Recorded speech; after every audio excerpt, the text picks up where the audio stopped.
तो पिछले एपिसोड में आपने देखा कि किस तरह से ऐश जोटो चैंपियन लैंस को हराकर उससे कैंटो चैंपियन के बारे में पूछता है।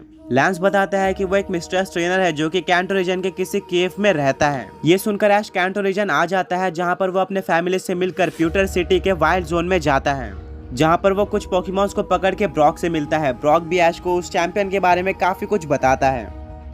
ऐश और ब्रॉक वाइल्ड जोन में आगे बढ़ते हैं, जहाँ पर उनको एक लेक देखने को मिलती है। ऐश डिसाइड करता है कि वो उस लेक में फिशिंग करेगा। फिशिंग करते हुए उसके रॉड में एक काफी बड़ा पोकेमॉन फंस जाता है। जब वो बाहर निकलता है तो पता चलता है कि वो एक गैराडोस है। ऐश ने कुछ टाइम पहले ही एक गैराडोस को पकड़ने की कोशिश की थी, बट वो उसको नहीं पकड़ पाता। ये काफी अच्छा चांस था ऐश के लिए। तो ऐश देरी नहीं करता, वो अपने पिकाचू को थंडर अटैक का यूज करने बोलता है, जो कि गैराडोस पे सुपर इफेक्टिव था। गैराडोस पानी में भी था, जिसके चलते वो बहुत ज्यादा वीक हो जाता है। फिर ऐश वाइल्ड बॉल का यूज करके गैराडोस को कैच कर लेता है। ऐश और ब्रॉक आगे बढ़ते हैं। आगे जाके उसको एक मचैम देखने को मिलता है, जिसको वो पिजियॉट का यूज करके डिफीट कर देता है और कैच कर लेता है। अब ऐश को सिर्फ एक पोकेमॉन पकड़ना था सारे वाइल्ड जोन के पोकेमॉन रखने के लिए, बट सिर्फ 30 सेकंड्स का टाइम बचा था। ऐश जल्दी से आगे जाता है, जहां पर उसको एक सीज़ॉर देखने को मिलता है। ऐश अपने सबसे पावरफुल पोकेमॉन पिकाचू को निकालता है और थंडर यूज करने बोलता है। एक ही अटैक से सीज़ॉर हार जाता है और ऐश वाइल्ड पोकेबॉल का यूज करके सीज़ॉर को पकड़ लेता है। इसी बीच ब्रॉक ने भी एक क्राइपीरियर पकड़ लिया था।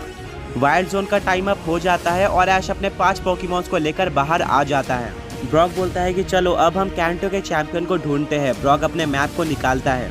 ब्रॉक मैप में देखकर ऐश को बताता है कि यहाँ पे आसपास 3 केव्स है, जो कि हैं सेरुलियन केव, डिग्लेट केव और माउंट मून। तीनों ही केव्स काफी ज्यादा बड़ी है और इनको एक्सप्लोर करने में हमें काफी टाइम लगेगा। ऐश बोलता है कि हमारे पास और कोई रास्ता नहीं है, हमें एक एक करके इन सारे केव को एक्सप्लोर करना पड़ेगा। ब्रॉक बोलता है कि यहाँ से सबसे पास डिग्लेट केव है, तो हमें सबसे पहले वहीं पर जाना चाहिए। ऐश और ब्रॉक प्यूटर सिटी के साउथ में जाते हैं, जहाँ पर उनको डिग्लेट केव की ओपनिंग दिखती है, जहाँ पर वो चले जाते हैं। जैसे ही वो केव के अंदर एंटर करते हैं, उनको देखने को मिलता है कि वहाँ पर सिर्फ और सिर्फ डिग्लेट और डक्ट्रियो पोकेमॉन है। वो आगे बढ़ते जाते हैं और ये केव एंड हो जाती है, यानी कि ये केव कोई और रास्ते से कनेक्टेड नहीं थी और यहाँ पे सिर्फ और सिर्फ डिग्लेट और डक्ट्रियो रहते हैं। ब्रॉक मौका देखकर एक डक्ट्रियो पकड़ लेता है। ब्रॉक बोलता है कि यहाँ पर तो कोई चैंपियन ट्रेनिंग नहीं कर रहा है, अब हमें नेक्स्ट केव में जाना चाहिए। नेक्स्ट केव जो कि यहाँ से सबसे पास थी, वो थी माउंट मून, जो कि थी प्यूटर सिटी के वेस्ट में। ऐश और ब्रॉक माउंट मून में एंटर करते हैं, जो कि उनको देखी देखी लगती है। ये केव एक माउंटेन के नीचे थी।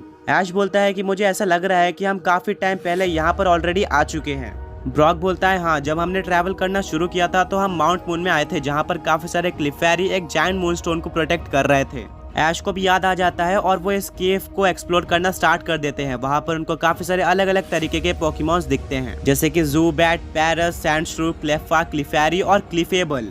बट वहाँ पर उनको कोई भी पोकेमॉन ट्रेनर नहीं दिखता। जब वो आगे जाते हैं तो उनको एक साइंटिस्ट दिखता है, जिसका नाम था सीमोर। ये वही साइंटिस्ट था जिससे ऐश और ब्रॉक माउंट मून पे अपने जर्नी के स्टार्टिंग में मिले थे, और ये अभी भी क्लिफेरी के जायंट मूनस्टोन पे रिसर्च कर रहा था। ऐश और ब्रॉक सीमोर से पूछते हैं कि क्या तुमने इस केव के अंदर कोई मिस्टीरियस ट्रेनर को देखा है जो कि कैंटो रीजन का चैंपियन है। सीमोर बोलता है नहीं, ऐसा कोई ट्रेनर तो इस केव के अंदर नहीं है। ये सुनकर ऐश और ब्रॉक काफी डिसअपॉइंटेड हो जाते हैं, बट वो माउंट मून को और भी ज्यादा एक्सप्लोर करते हैं। एक्सप्लोर करते हुए ऐश को 2 काफी अजीब से पत्थर देखने को मिलते हैं, जिनको वो ब्रॉक को दिखाता है। ब्रॉक बताता है कि ये दोनों फॉसिल्स है, जिनका यूज करके हम किसी फॉसिल पोकेमॉन को रिवाइव कर सकते हैं। ऐश और ब्रॉक एक एक फॉसिल को ले लेते हैं, जिसको वो आगे जाके रिवाइव करेंगे और उनका एक फॉसिल पोकेमॉन मिल जाएगा। ऐश और ब्रॉक माउंट मून को पूरा एक्सप्लोर कर लेते हैं, बट वहाँ पर भी उनको कोई ट्रेनर नहीं दिखता ट्रेनिंग करते हुए। ब्रॉक बोलता है कि अब हमारे पास लास्ट चांस बचा है, जो कि है सेरुलियन केव। इस केव में उस चैंपियन के होने के सबसे ज्यादा चांस है और ये केव है सेरुलियन सिटी में। ये सुनकर ऐश काफी ज्यादा एक्साइटेड हो जाता है, बट ब्रॉक बोलता है कि इतना एक्साइटेड होने की जरूरत नहीं है। सेरुलियन केव एक काफी मिस्टीरियस केव है, जिसके अंदर काफी सारे स्ट्रॉन्ग और डेंजरस पोकेमॉन भरे पड़े हैं। ये केव एक बार गिर भी चुकी है, फिर इसको दोबारा बनाया गया था, जिसके चलते पोकेमॉन लीग इसको प्रोटेक्ट करती है। इसके चारों तरफ सिक्योरिटी है और शायद ही तुमको इसके अंदर जाने दिया जाएगा। ऐश बोलता है फिर भी एक बार ट्राई करते हैं। ब्रॉक बोलता है ठीक है। फिर ऐश और ब्रॉक दोनों मिलकर सेरुलियन सिटी चले जाते हैं, जहाँ पर उनको मिस्टी मिलती है।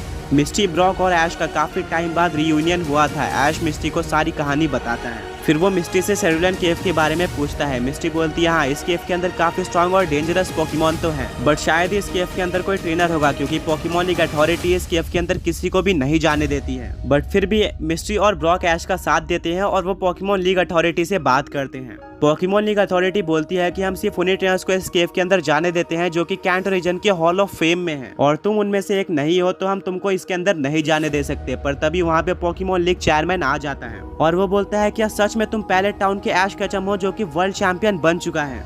यानी कि पोकेमॉन वर्ल्ड का स्ट्रॉन्गेस्ट ट्रेनर। सारी पोकेमॉन लीग अथॉरिटी शॉक हो जाती है और वो ऐश का ऑटोग्राफ लेते हैं। पोकेमॉन लीग चेयरमैन बोलता है कि ये सिर्फ कैंटो का ही नहीं बल्कि पूरे पोकेमॉन वर्ल्ड के स्ट्रॉन्ग ट्रेनर है, तो तुम्हें इनको अंदर जाने देना चाहिए। जिसके चलते अथॉरिटी ऐश, ब्रॉक और मिस्टी को केव के अंदर अलाउ कर देती है। जैसे ही ये तीनों केव के अंदर जाते हैं उनको पता चलता है कि ये केव दूसरे केव के मुकाबले काफी ज्यादा बड़ी है। तभी ऐश, ब्रॉक और मिस्टी के ऊपर ग्रेवलर अटैक कर देता है। मिस्टी टाइम पे अपने गैराडोस को बाहर निकाल के उसको डिफीट कर देती है। ब्रॉक बोलता है कि जैसे कि मैंने सुना था ये काफी डेंजरस केव है जहाँ पर काफी डेंजरस पोकेमॉन रहते हैं, और ये तो बस अभी शुरुआत है। यहाँ पर एक ऐसा पोकेमॉन भी रहता है जिसको पोकेमॉन वर्ल्ड का स्ट्रॉन्गेस्ट पोकेमॉन माना जाता है, और वो पोकेमॉन हमारी जान भी ले सकता है। ऐश, ब्रॉक और मिस्टी इस केव को एक्सप्लोर करना स्टार्ट कर देते हैं।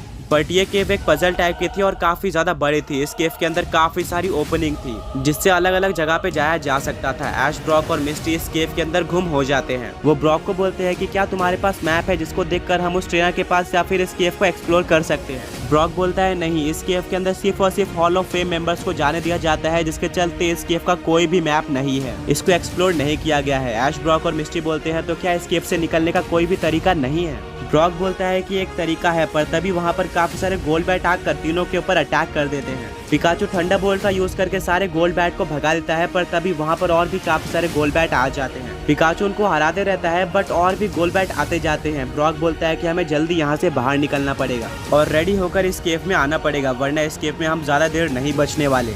ब्रॉक बोलता है कि मेरे पास कुछ एस्केप रोप्स है जिनका यूज करके हम इस केव से बाहर निकल सकते हैं। ब्रॉक सबको एक एक एस्केप रोप देता है और वो उसका यूज करके इस केव से बाहर निकल जाते हैं और बच जाते हैं। ऐश प्रोफेसर को कॉल लगाता है और पूरी कहानी बताकर बोलता है कि हम सेरुलियन केव में तो आ चुके हैं, बट यहाँ का कोई मैप भी नहीं है और यहाँ पर काफी सारे डेंजरस पोकेमॉन है जो कि हमारे ऊपर अटैक कर रहे हैं, तो हम उस चैंपियन को आखिर कैसे ढूंढे। प्रोफेसर ओक बताते हैं कि इस केव का कोई भी मैप नहीं है। ये तुम्हारे लिए एक चैलेंज होगा कि किस तरह से तुम इस केव के अंदर जाके सारे डेंजरस पोकेमॉन को डिफीट करते हो और रास्ता ढूंढ के उस चैंपियन के पास पहुंचते हो। साथ में उस केव के अंदर एक काफी स्ट्रॉन्ग पोकेमॉन भी है जिनके सामने ये सारे पोकेमॉन कुछ भी नहीं है। ऑल्सो तुम इस केव के अंदर अपने सारे पोकेमॉन लेके जा सकते हो, कोई भी लिमिट नहीं है। जिसको सुनकर ऐश काफी खुश हो जाता है और ऐश, ब्रॉक और मिस्टी तीनों ही अपने सारे पोकेमॉन्स को ले लेते हैं और इस केव के अंदर दोबारा एंटर करते हैं। वो हर एक ओपनिंग में जाके देखते हैं कि कौन सी ओपनिंग सही है और कहां पर वो चैंपियन हो सकता है। सारे पोकेमॉन उनके ऊपर अटैक करते रहते हैं बट ऐश अपने पोकेमॉन्स का यूज करके उनको हराते जाता है,